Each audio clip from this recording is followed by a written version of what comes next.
Welcome to the Delicious Papers. Today we're going to talk about painting up towel faces. Let's go down to the table town. Alrighty, so here we're going to start with Troll Blood Base. I use that from P3 Paints, that's Privateer Press. I really like Privateer Press color for Troll Base Blue.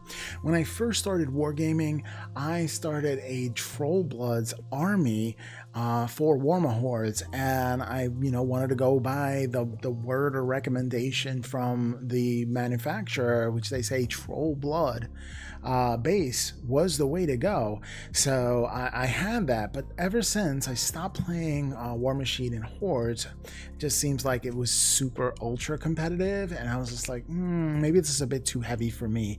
So I kind of moved away from it. But this great blue has been here, and I just like, what can I do with that? Well, obviously I can paint up some trolls for D&D or something like that.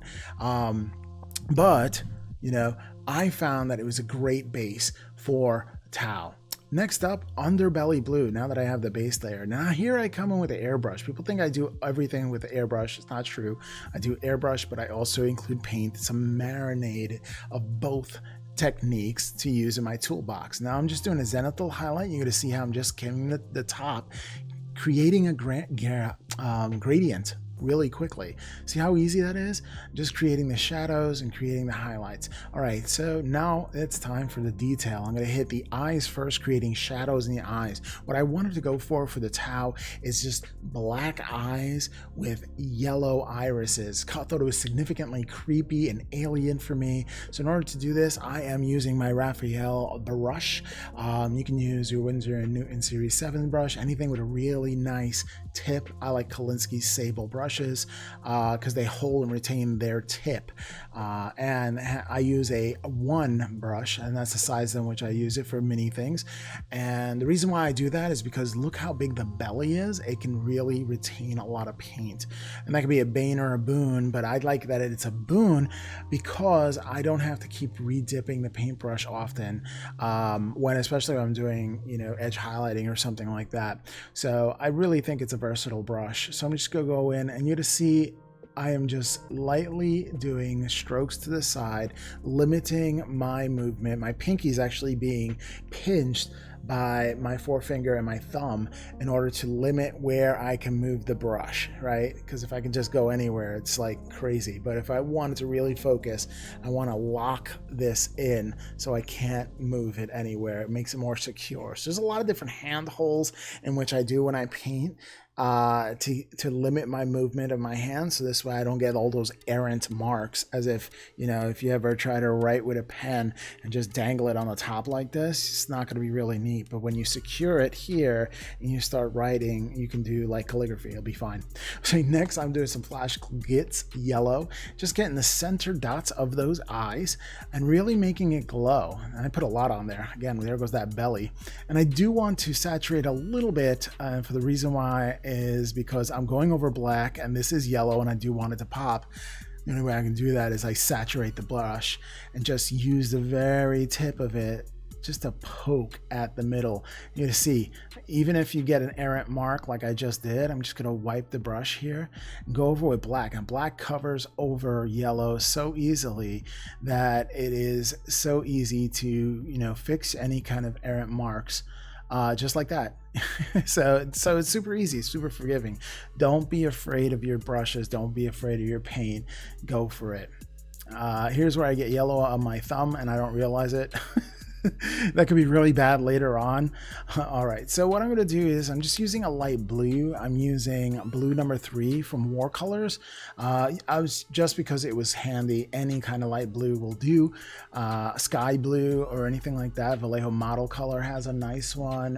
Fantasy and Games has an ice blue that's really works well. There's so many different kinds of blues that you can use here, non-universal. All right, so time to get some white ink. I like white ink, and I'm saturating the blush and then just trying to take it out. I'm just trying to get super highlighty on the teeth and just poking little dots here and there to actually symbolize individual teeth. uh, within there. I get a little crazy when it comes to these things, but you know, it gives a lot of character, especially for this face. This face is actually going on a piranha, and he actually is covering half the face with a visor. But you know, I'm just painting the face just in case someone kind of looks behind the visor and be like, wow, is that dumb back there? Oh, wow, he went the extra mile.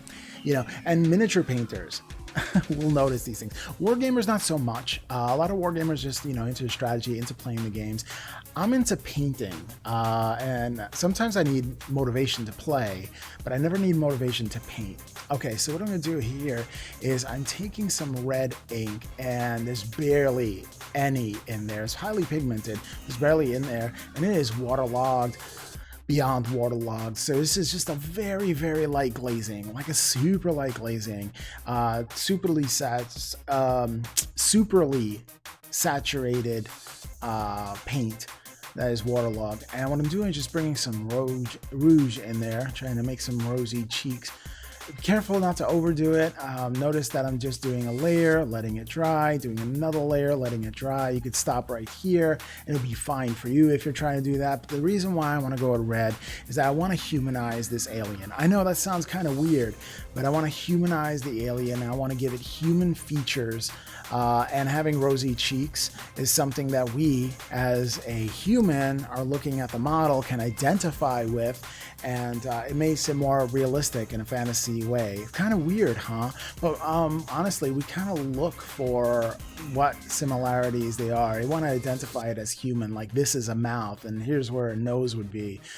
Here are the cheeks, and you know, maybe it's cold, or maybe when they're angry they get rosy cheeks, or maybe they use makeup. Who knows? This is Tao makeup. That's what's up. Anyway, I like rosy cheeks. I think the red is a good contrast to the blue, and the yellow is a good contrast as well. You have that warm and triadal color. You got interest going on. It's so easy to make a Tao face look boring. So you got to be careful with that. So look at that. That is looking nice. There is my face right there. You can stop right here if you want to, because I'm going to do the hair and then the antenna as well with that, you know.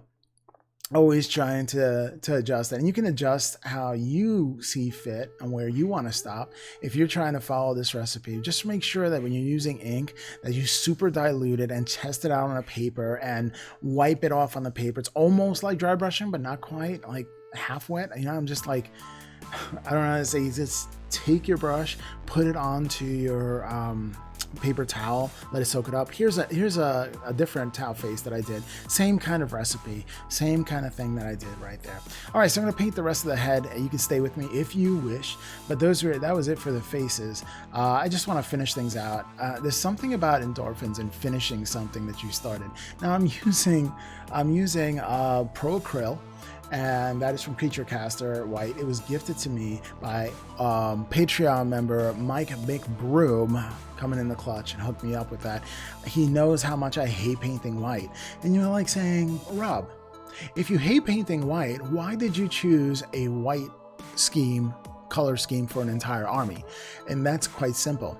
Whenever I fear doing something, I look at it head on and I attack it. And I do it to the point where I master it. And since I have, like, I don't know, I'm thinking 10,000 points. I don't know, there's a lot of Tau. I don't know how many points it is. I don't even have the codex. I don't know. I'm just saying. I have a ton of Tau. In fact, I'm going to start up a new Battle Force box. When I say it's new, but it's about 4 years old. And it's right behind me with her. And I'll show you that in a bit. That's coming up.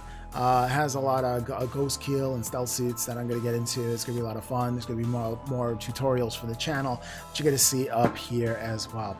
Now, I like to do these videos which are very specific, as well as the videos that are the entire tutorial, because this is coming from the Devilfish, and I'm going to include this process in the Devilfish tutorial. Now, a lot of people don't realize that if you watch my tutorials, I have a lot of these little bits that go into creating, let's say, a Devilfish or a different kit. And some people who just tune in just for the vehicle, they're going to miss out on me painting the faces. So this is why I wanted to do a separate video highlighting just painting the faces. Now, if only I can get the model back into frame, that would be awesome. There it is. Sorry about that, guys and girls. Alrighty, so time for the hair. I like doing Mephiston red, and then a little flashlets on the top. Doing some highlights with it, playing around with it. You can do a wash with it if you want to, but I wanted to keep it simple.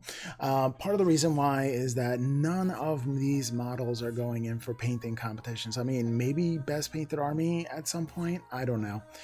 It could happen, but I don't intend to actually put this on any kind of painting competition. So this is just for me, really, or maybe I'll sell this army. I don't even know. I don't know if the price is right. I guess I could, but it's gonna be expensive. It's gonna be expensive because I spend like I don't know how many hundreds of hours I'm gonna spend on this army. It's gonna be a complete army. So yeah. It's really starting to come together here. Again, with the red going into flash glitz, not a flash glitz, we're going into a lighter red. So the thing is what I do is doing triads when it comes to tonality. So I'm going to do a Mephiston red, which is a nice base, and then I'll do like an intermediate red, and then I'll do like a really high bright red, almost to orange, and just having those, the base, mid-tone, and highlights. You can create a variance with that, and you can play around with the coloring of this thing, and only putting like your highlight in certain places, and you can have fun with it. You really can, because it's hair. You can have a lot of fun with it. You can also with hair, you can definitely do a wash of the hair. Just be careful you don't get any of that or stain any of your nice towel skin if you're going to do that. So be careful with that.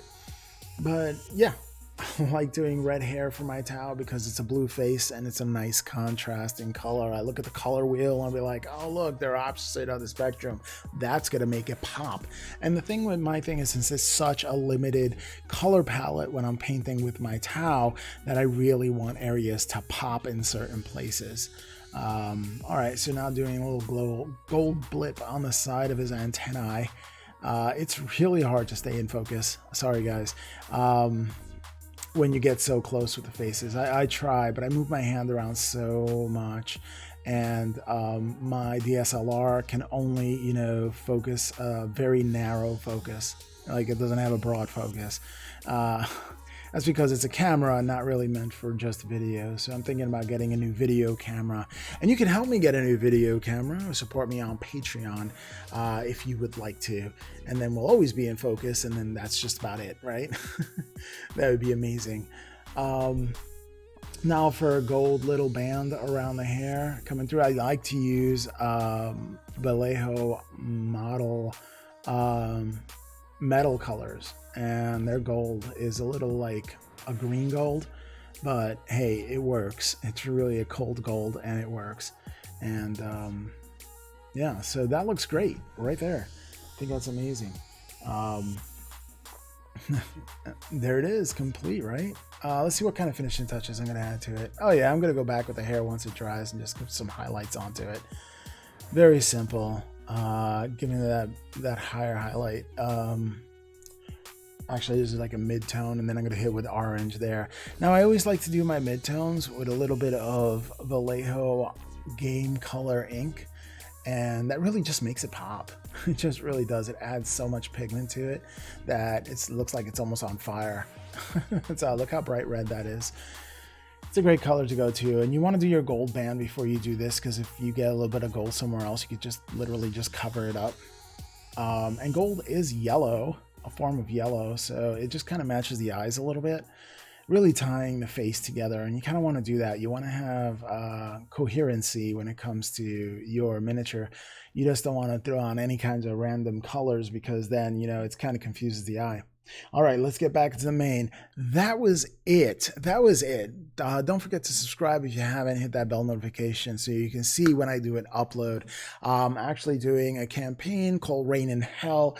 I'm in the process of, when I release this video, I don't know when you're watching it. If you're watching it much later, then you can just go onto a playlist. This is Rain in Hell, and you can check out those. Really cool game made by Vince Venturella and Adam Loper from Tabletop Minions, and Vince Venturella's channel is his namesake. Really cool game, and I hope to have some up as well. But I have not forgotten about you guys who tuned in for the Tau stuff, right? For my Space Wolves followers, stay at heart because I have plenty of Marines to paint up. Okay, so that's going to come to you, but you know, my Tau is the new army for my new year, right? So I got to finish all the Tau that I own, and currently my current project is this right here, the Rapid Insertion Cadre, which is a really old Battle Force box. Now I have 4 different Battle Force boxes that I'm going to do to finish up my Tau army, which is ever since growing. I do have some Forge World stuff right there. Yanari something or other. I forgot the name of it. It's Forge World. And I'm going to paint that up. And I have this sucker to do, right? I have 4 Battle Force boxes and an Armageddon box. Or is it 3 Battle Force boxes and an Armageddon box? It's like right here. It's right there. Right there. These 3 right there.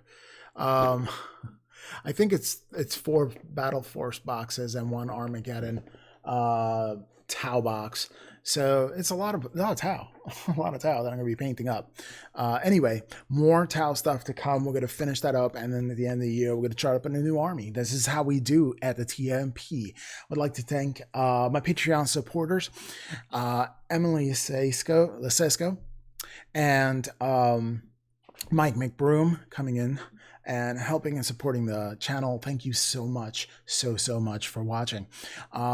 If you want to share your progress and your hobby picks, consider joining our Facebook group right there. This is the Miniatures Paintbrush Legion on Facebook. And on Instagram, I'm at the Miniatures Paintbrush, although I'm not very good at Instagram. I'm old. I'm trying though. I'm trying. Some people said, "Hey, why don't you start a Discord?" And I'm like, "What's a Discord? Is that something like where you're playing guitar and you're not like tuned correctly?" No.